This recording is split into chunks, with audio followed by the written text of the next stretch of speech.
and foremost have no concept of the queer experience or knowledge in the medical field.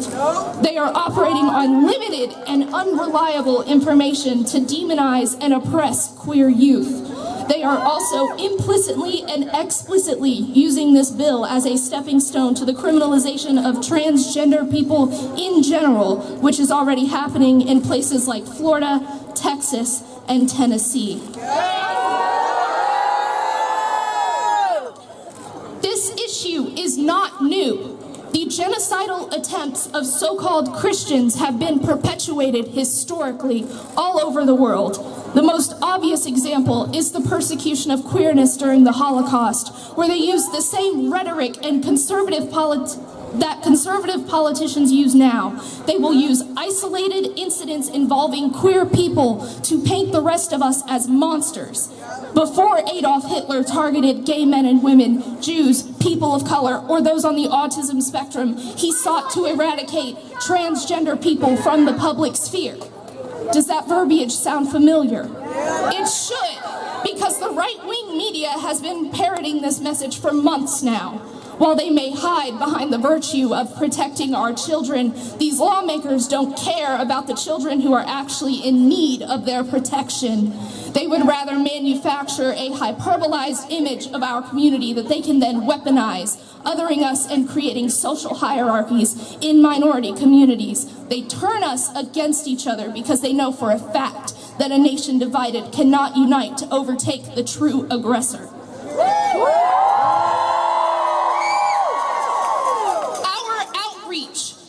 Stop with queer youth and allies to show the government that we will not sit down, we will not be silent, we will not submit to their genocidal agenda. We must reach out to our siblings who are fighting for their rights separately from us, yet concurrently with us. We must include the Black and Indigenous people of color being targeted by police to a further extent than we already are.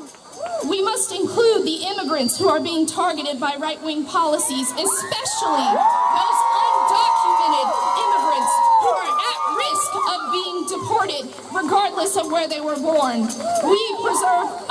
We must include the feminists who are fighting every second of every day to preserve our right collectively to life and bodily autonomy. We must use this moment to unionize as a community, force them to hear our voices and show them that we will not take this genocidal legislation laying down. The note that word, systemic oppression of minority groups has allowed for bigoted, hateful, and downright brainwashed people to openly attack us without fear of consequences because the government and law enforcement set that example for them. We must resist. We must prevail. We must march forward with our heads held high, because if they manage to silence us completely, we as a community will not survive.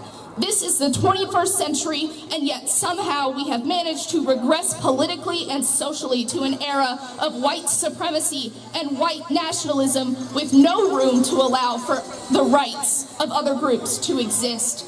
Each of you, by being here today, are sending the message that we will not allow them to silence us. And for that, I want to commend all of us.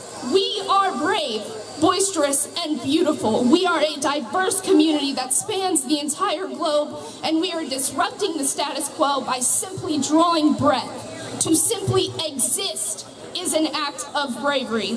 So as we wait anxiously to learn the fate of trans youth in Kentucky, don't forget what we have done here today simply by practicing our constitutional right to assemble. Don't forget the people that have stood beside you and those who have supported you through this terrifying political spectacle. Don't forget that we collectively are powerful, and how that fact terrifies the conservative lawmakers who vote for this legislation. And finally, don't forget that we are human. And that fact alone alone makes us deserving of justice and equity. Thank you for being brave and surviving against all odds to be here today. Blessed be.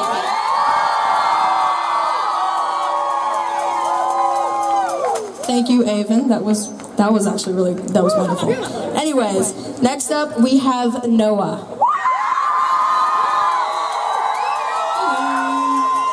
Can everybody hear me okay? Okay, great.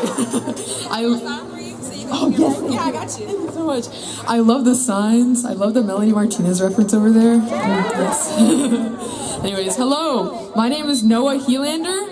I use he, him pronouns, and I'm a trans gay male. During the beginning of my transition, I needed to be hospitalized for my mental health. The hospital separated us by sex, and I was put in the girls' section. Staff members told me I was not allowed to have a roommate, solely because I am trans. I was furious and humiliated, to say the least. When I was discharged, it didn't take long for me to find my way back into a spiral down. I thought my transition was a burden to those around me. I didn't want...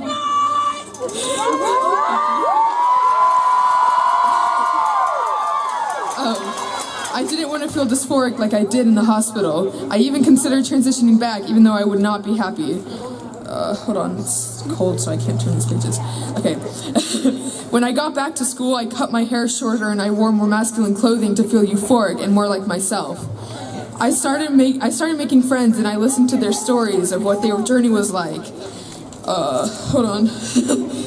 I have always struggled with fully opening myself up to people, even my therapist. Because of that, I have bottled up my emotions. The transphobic bills that are being proposed and passed are not helping with it at all.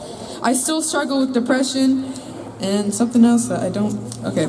And anxiety. I, like 41% of transgender youth, have seriously considered suicide. 18% of transgender youth have actually attempted. I am part of that 18%. Over the past 3 years, I have lived authentically as myself.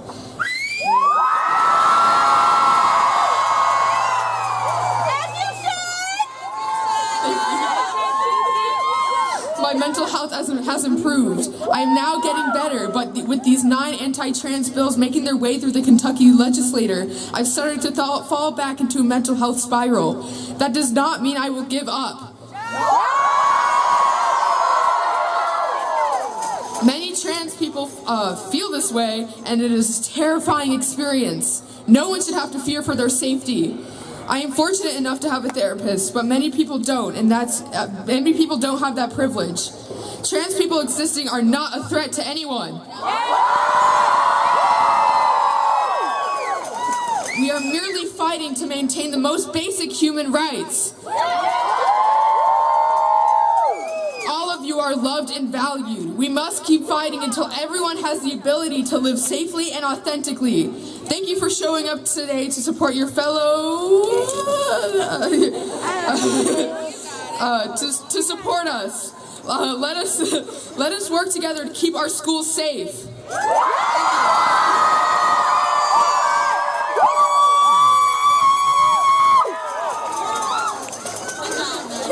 Thank you, Noah. That was wonderful. Next up, I would like to welcome June.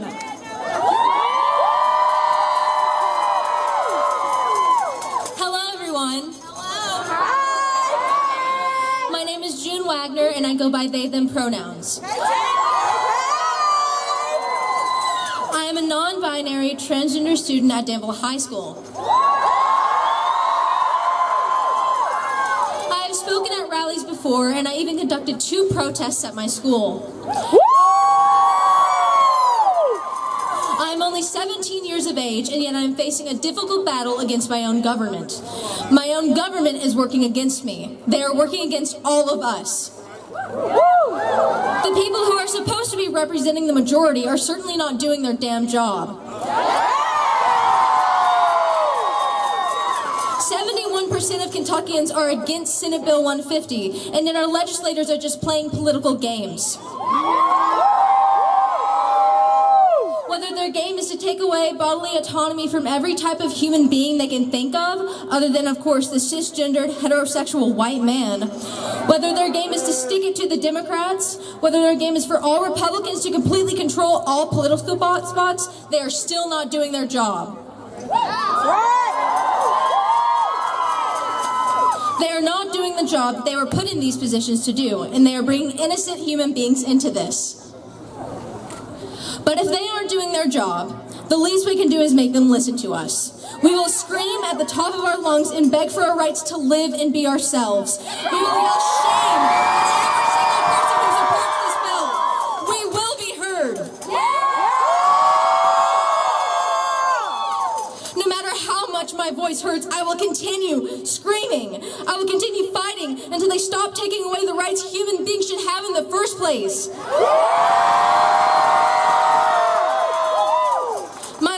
Recently has revolved around this disgusting bill. I keep watching and waiting for any new developments. I am always on edge. It's eating away at me. I've missed so much school to attend rallies and hearings. The anti-trans movement by legislators came out of nowhere, and since then my life has been flipped upside down. It is terrifying to look into the eyes of legislators who just want you to disappear. And I've even talked to one in person. Senator Mays Bledsoe, I looked you in the eyes and begged you to please oppose this bill. And you responded by saying this bill was, quote, nothing to worry about. And then you voted for it. How heartless do you have to be to lie to the faces of kids and tell them that they will be all right when you're actively working against them? Cried over this situation over and over again. I feel helpless when I know that I'm doing all that I can. How can I, a 17-year-old kid, truly make my voice heard? But I'm doing it right now. My life is not something to be swept under a rug. My identity should not be put on hold until I turn 18. I am so close to turning 18. November is only in 7 months. I know I can hold out to then, but I don't want to. And I know if I was 15 again and this bill passed, I wouldn't be here. But many other transgender kids are not in my situation, and they are a ways away from turning 18. And here's what I have to say to them. This bill may pass, but you don't have to.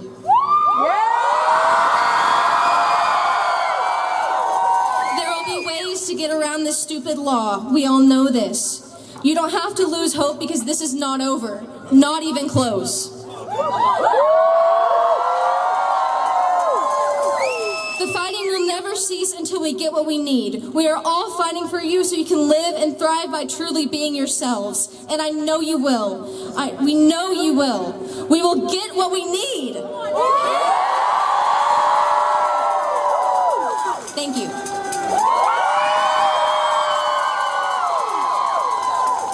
Good job. All right, next up we have Max.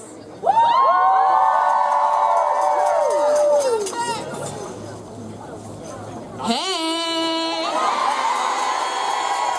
How are you guys doing? All right. I'm Max, as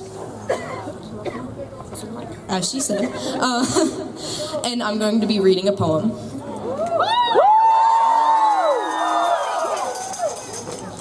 Hate. What a word. A word that describes the way your community strips mine of its pride. But what do I know? I'm just a kid. I'm under 18. What do you mean? I mean, I can't make decisions for myself. You have to deal with the cards you've been dealt. A country of freedom, where we are beaten and mistreated, using excuses to hide their abuses. It's to protect the children. Yet the kids I know are not being protected. They scream as their rights are being rejected. Kids are protected, can live as they truly are, not have to keep their identity hidden, inflicting them with these invisible scars. It's completely bizarre.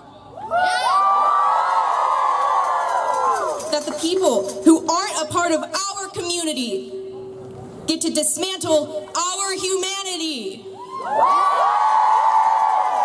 We don't have anything else left to give, but please, let us live! Thank you, guys. Thank you, Max. Now I would like to welcome Sam.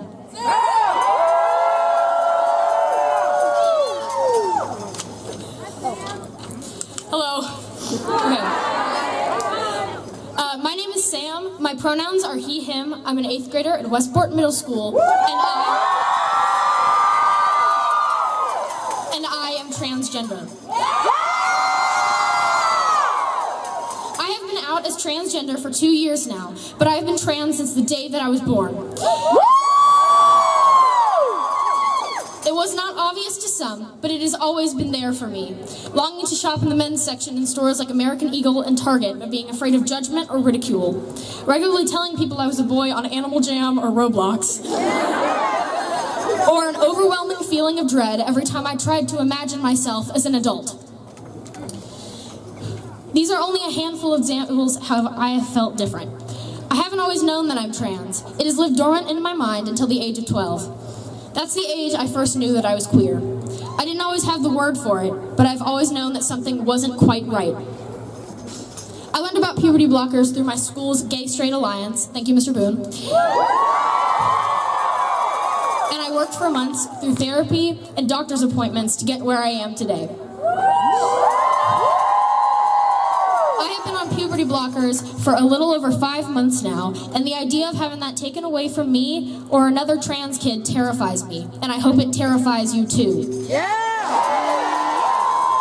What a lot of people don't understand is how difficult this is, to have adult people toy with my rights and my future like it's nothing. I'm not confused or being indoctrinated by our schools. In the classroom, it is where we even discuss queer people. The subject makes so many people uncomfortable already, and these bills have introduced so much more controversy and discomfort around people like me. Kentucky should feel like home to me, but it's different to find comfort in a place that is so obviously pushing me away. I'm here because I'm angry, and I'm sad, and I'm disappointed that my own state has let me down. It has let so many of us down. I deserve the right to not be discriminated against in my school, my doctor's office, or in a hospital. Thank you.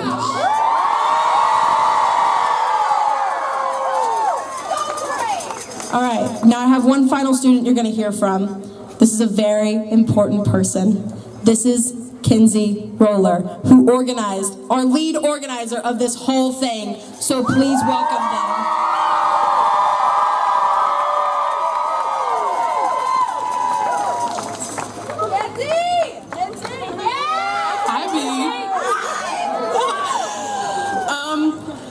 I didn't make a great poem like Max. Thanks. I didn't make a great poem like Max did. That was really good, Max. You did a great job.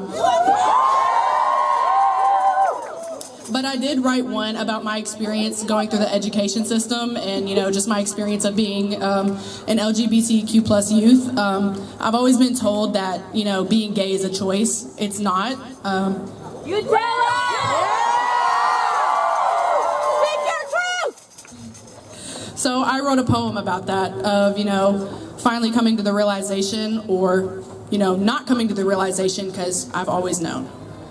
Come on now. I don't know when I realized it.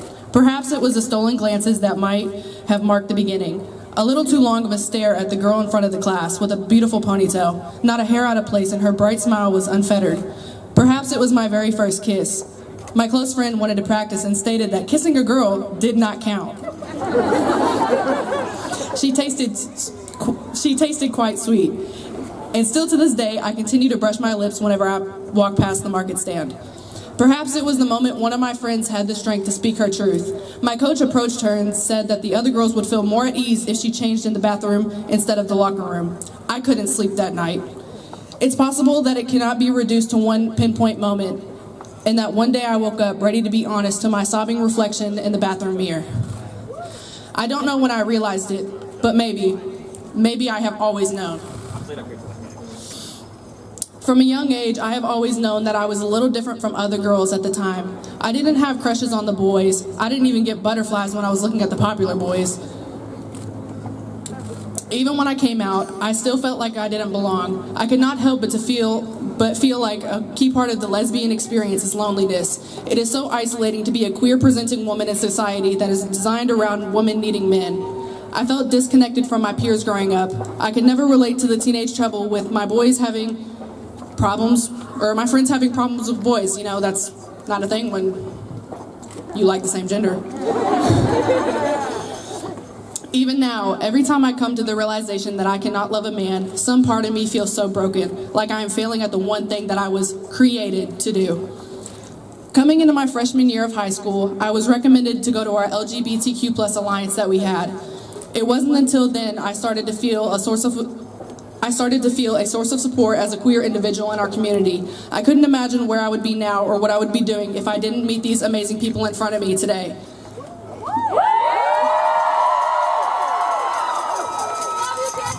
I love you too, B. These bills go against everything that helped me become the person I am now. If these bills are passed, students won't have the opportunity to join these groups like I have the privilege to do now. They won't have a safe place to share their feelings, and the school environment will feel uninviting, just as it did for me before I knew about our Pride Alliance. Some of these kids have non-supporting parents who will kick them out, send them to therapy to fix their issues, or beat them until they're fixed.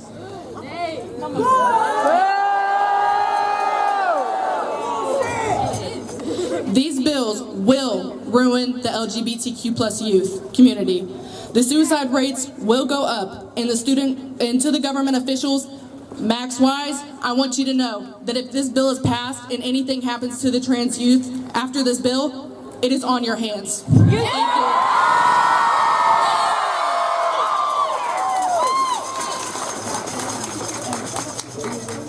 My bad, I forgot one more thing. As of now, if anybody is willing and able to, I would like to perform a die-in. If you all, for the next couple minutes, would like to sit or lay down on the ground to visualize to our government officials how many kids will be affected after this bill is passed, that would be appreciated.